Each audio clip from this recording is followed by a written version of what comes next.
इतना बढ़ा दिया कि गंगा को 7 दिन हो गए जटाओं से निकलने के लिए कोई रास्ता नहीं मिलता। और जब गंगा को रास्ता नहीं मिलता तो गंगा हाथ जोड़ के बोली, प्रभु क्षमा करो, अब तो मेरा अहंकार दूर है। भगवान शिव ने कहा, ऐसे नहीं, पहले तुम्हें हमारे लिए पति मानना होगा। और गंगा को शंकर अर्धांगिनी भी कहा गया है। मेरे भैया, गंगा ने कहा, जाओ आप मेरे पति भी हो। गंगा उतर के नीचे आई महाराज। बहुत भारी बड़ा पर्वत है। क्यों? 60,000 सगर के पुत्र कनखल में पड़े थे। और जो बहुत बड़ा पर्वत आ गया जिसे लोग गौमुख के नाम से कहते हैं। तो गंगा ने कहा, भैया भागीरथ, आगे जाने के लिए मेरे लिए मार्ग नहीं। अब मेरे लिए कोई ऐसा मार्ग बताओ जो मैं आगे चलूं। तो ऐरापत हाथी किसके पास पहुंचा? भागीरथ ऐरापत हाथी के पास पहुंचा। और जैसे भागीरथ ऐरापत के पास पहुंचा, कहा, भैया हमारी गंगा पृथ्वी पर आई है और आप इतने बड़े बलवान हैं कि उस पहाड़ में अगर आपने पीछे से टक्कर मारी तो पहाड़ फट जाएगा और रास्ता हमारी गंगा मैया को मिल जाएगी और आगे चली जाएगी। ऐरापत बोलो, चलो तुम्हारा ये काम कर देते हैं। और जब आगे की ओर चली ना महाराज, तो श्री सुखदेव जी कहते हैं, महाराज परीक्षित, हाथी ने गंगा की सुंदर सुंदर सूरत को देखा तो हाथी बोला, भैया हम नहीं तोड़ते तुम्हारा पहाड़। भागीरथ बोले, क्यों? इस धूप को हटाओ, नीचे लगा दो। जवाब दिया, क्यों महाराज, क्या हो गया? बोले, पहले अपनी मातेश्वरी गंगा से ये पूछो, ये हमसे विवाह करेंगी या नहीं करेंगी। तो पहले जो जानवर भी हुआ करते थे वो मायावी होते थे, तरह तरह का रूप धारण करना। तो भागीरथ ने कहा, कोई बात नहीं, पूछ लेते हैं। गंगा से कहा भागीरथ ने, ऐरापत तुमसे विवाह करना चाहता है मैया। जब ये कहा कि ऐरापत विवाह करना चाहता है, गंगा ने कहा, विवाह तो मैं कर लूंगी, ये मेरी ताकत को रोक ले तब। ये मेरे वेग को रोक ले तो विवाह कर लूंगी।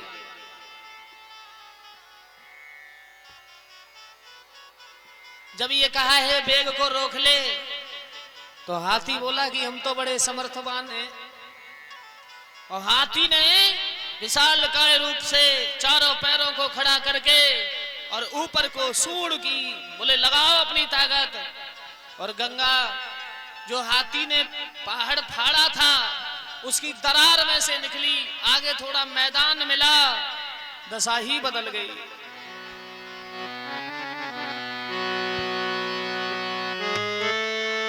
एक थपेड़ा लगते ही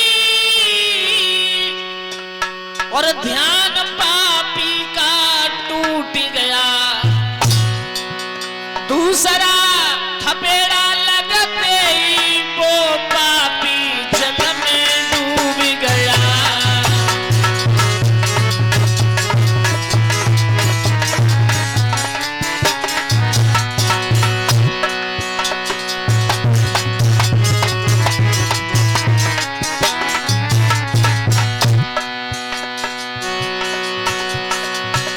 दूसरा थपेड़ा लगते ही वो पापी जल में डूब गया।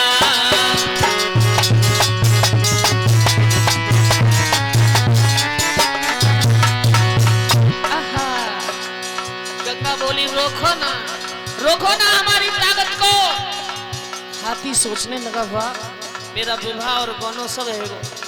बार बार ऊपर को सूंड उठाए।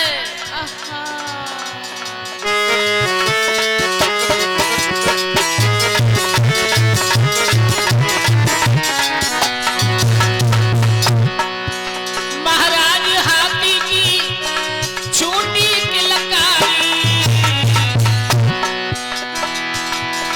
माफ करो मेरो जीव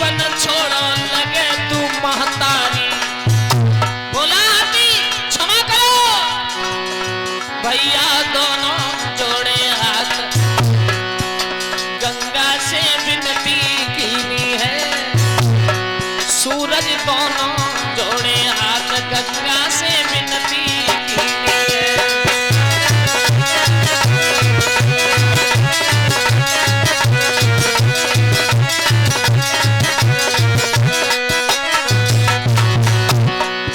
अरे विनती कीनी है, गंगा से विनती कीनी है। सूरज से दोनों जोड़े हाथ, गंगा से विनती कीनी है।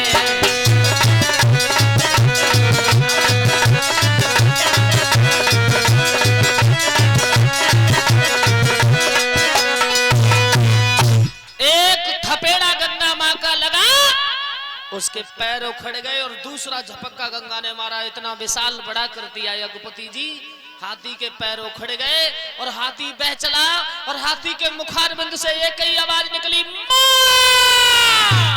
और जैसे मां शब्द सुना तो गंगा का हृदय पिघल गया। और बात भी है, कभी रास्ता में अगर कोई वृद्ध माता कहीं गाड़ी में बैठी हो या कहीं भोजन रखे बैठी हो या उसके हाथ में कोई सामग्री हो, तुम बिल्कुल अपरिचित हो, बिल्कुल नहीं जानते, और तुम बड़े प्रेम से पूछो, अम्मा यहां पर कोई सामान मिल जाएगा, तो मां कहते ही उनका हृदय पिघल जाएगा और वो तुमसे ऐसे बात करेंगी जैसे कि हमारा कोई पुत्र हमसे बात कर रहा हो। क्यों? संसार में मां का दर्जा जो है ना वो सबसे बड़ा है। अरे मां ना होती तो ना आसमान तोड़ करके आते और ना जमीन फाड़ के निकलते। क्यों महाराज? सारी रात गोदी में लेके बैठी रहती है, पेशाब कर देते हैं तो खुद गीले में सो जाती है लेकिन हमें सूखे में सुलाती है। संसार में होती है तो कोई मां, क्यों मां के जैसा दुनिया में कोई नहीं महाराज।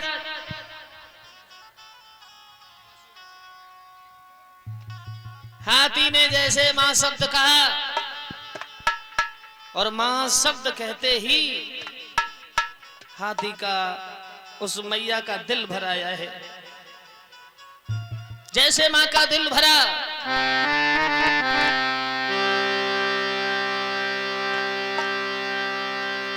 पानी की तड़पन क्या होती और मछली के दिल से पूछो, बेटों की ममता क्या होती है, मैया के मन से पूछो।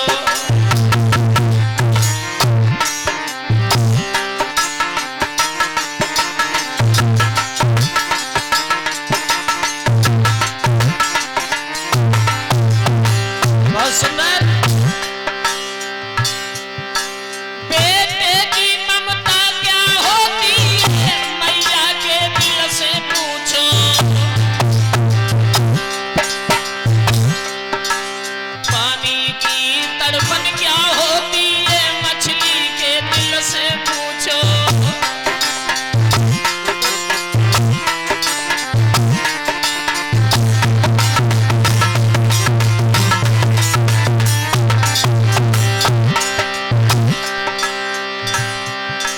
खुद तन पर कष्ट उठाती है और प्यार से पाला करती है।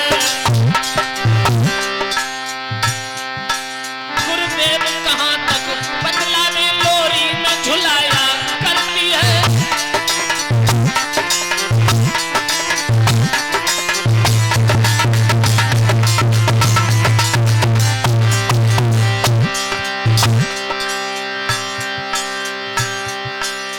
प्यार दुलार पुचकारा करती, प्यार दुलार वो करती है, सब सुख न्योछावर देती है। और सूरज गीले में खुद सो जाती है, सूखे में हमें सुलाती है।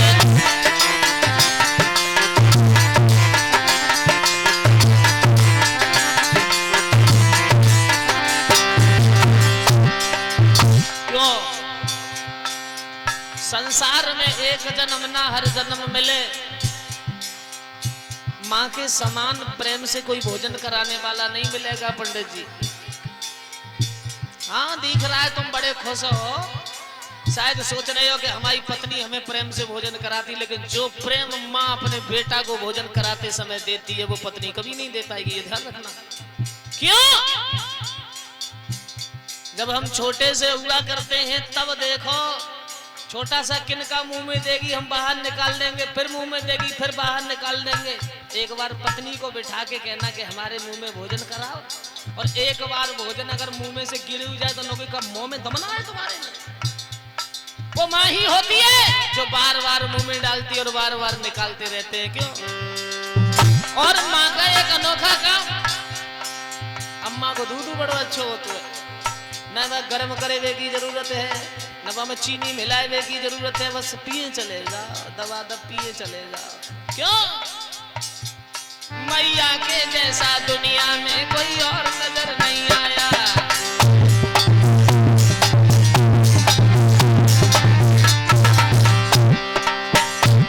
मैया के जैसा दुनिया में कोई और नजर नहीं आया, माँ के समान दुनिया में कोई नजर नहीं आया।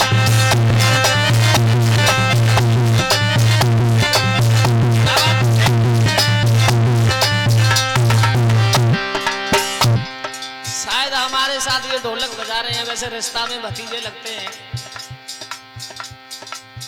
अपने जीवन में 18 वर्ष हो गई, शायद उससे 2 साल पहले ही अन्य कलाकारों के साथ कथा कही। तो जब हम कथा करने जाते थे तो ये छोटे से थे, 7वीं 7वीं क्लास में पढ़ रहे थे। तो इनकी बाबा दादी कहते थे कि शास्त्री जी हमारे इस बेटा को तुम अपने साथ रखो।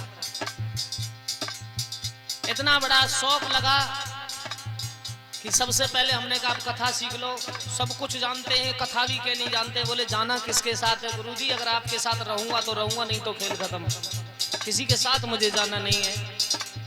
18 साल में आज तक मैंने एक भागवत नहीं की बिना सूरज के। अंदाजा लगा सकते हो? नहीं तो बहुत कलाकार ऐसे होते हैं हमारे शास्त्री जी। वैसे हमारे बहुत शिष्य कथा कह रहे हैं। अवधेश शास्त्री जी हैं जलालीगढ़ के, उपनेश शास्त्री, बीरू शास्त्री पबराला के हैं। एक बिटिया है सौहत की नीसू किशोरी जी, उसे मैंने कथा सिखाई, 2 साल मेरे साथ रही। और भी और कथावाचक एक शिव कुमार जी हैं, एक सचिन शास्त्री जी हैं, एक सुरजेश हैं, एक वीरेश शास्त्री जी हैं। अब तक 14-15 शिष्य अपनी अपनी कथा अलग कर रहे हैं। लेकिन आपने देखा होगा कि हर शास्त्री के साथ ज्यादातर कलाकार बदलते रहते हैं। हमारे पंडित जी हैं, हमारे साथ 8 साल हो गए। 8 साल से हमने पंडित जी हमारे कहते हैं हमें कथा करनी नहीं, अलग कथा आती है, बोले भैया हम तो गुरु जी के साथ है, हमें जाना ही नहीं किसी के साथ। क्यों? कुछ तो खासियत हमारे अंदर होगी जो कि हमारे ये क्या है, हमारी भुजाएं हैं। अगर यही हमारा साथ अच्छा ना देंगे तो हम ज्यादा दिन नहीं चल पाएंगे। और शायद जो संगति सूरज हमारी करते हैं वो किसी के बस की बात नहीं है। कलाकार कोई कितना भी बड़ा हो, हमें इस बात से मतलब नहीं। क्यों? बोल का ही बजाना और बोल का ही गाना होता है भाइयों। गाने वाले तो बहुत होते हैं, और बड़ा ही प्रेम, बड़े ही ठाकुर जी की कृपा है इनके ऊपर कि जीवन बड़ा अच्छा चल रहा है। तो बताया माता के समान दुनिया में कोई और नजर नहीं आया, माता के समान दुनिया में कोई और नजर नहीं आया।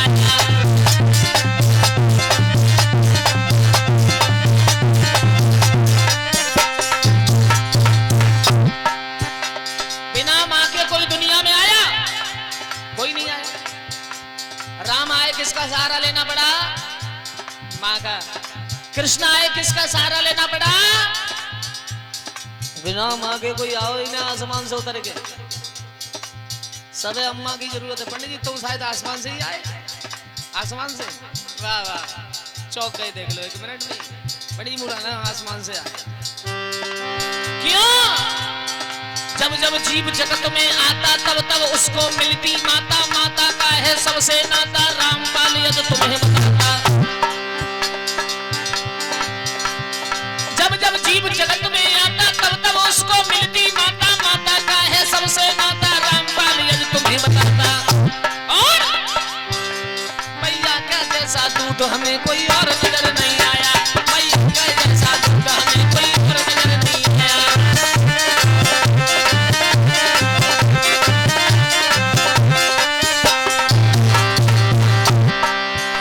कोई और नजर नहीं आया, कोई और नजर नहीं आया।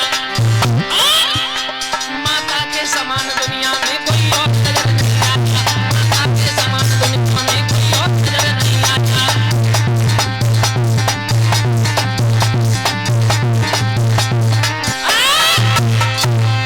क्योंकि मां सर्वश्रेष्ठ है। और उसी समय उस ऐरापत हाथी ने सुना कि मेरे प्राण अब नहीं बचेंगे, तो उसके मुंह से मां निकली और गंगा को दया आ गई और अपने आकार को एकदम छोटा कर लिया। हाथ जोड़ के ऐरापत बोला, क्षमा करो मैया, क्षमा करो, मैं नहीं समझ पाया कि आप देवियों की भी सर्वश्रेष्ठ देवी हो। मैं तो सिर्फ काम के लोभ में आकर के पाप विचार रहा था। भक्तजनों, गंगा आगे चली तो क्या देखा कि 60,000 सगर के पुत्रों की राख पड़ी हुई है, उनका उद्धार गंगा ने किया। और गंगा कनखल क्षेत्र से आगे चल के ऋषिकेश में आई और ऋषिकेश से पर हरिद्वार हर की पौड़ियों पर गंगा विराजमान हुई। हरिद्वार हर की पौड़ियों से गंगा आगे सहारनपुर होती हुई सीधी हस्तिनापुर और बिदुरकुटी पधारी है। और बिदुरकुटी पधारती हुई सीधी गंगा मैया गंज बिजनौर बिदुरकुटी होती हुई सीधी गंगा मैया की धार तिगरी धाम और ब्रजघाट होती हुई और सीधी धार मेरे गांव सिरसा में आ गई। और सिरसा से सीधी धार हरि बाबा धाम होती हुई, नरोरा होती हुई सीधी प्रयागराज होती हुई सीधी क्षीर सागर की ओर चली गई है। बोलिए गंगे मैया की। इस तरह से मां गंगा का इस धरती पर आगमन हुआ है। ऐसा ही नहीं, अरे गंगे महारानी स्वर्गान सैनी है। अरे मेरी गंगे मैया स्वर्गान सैनी है।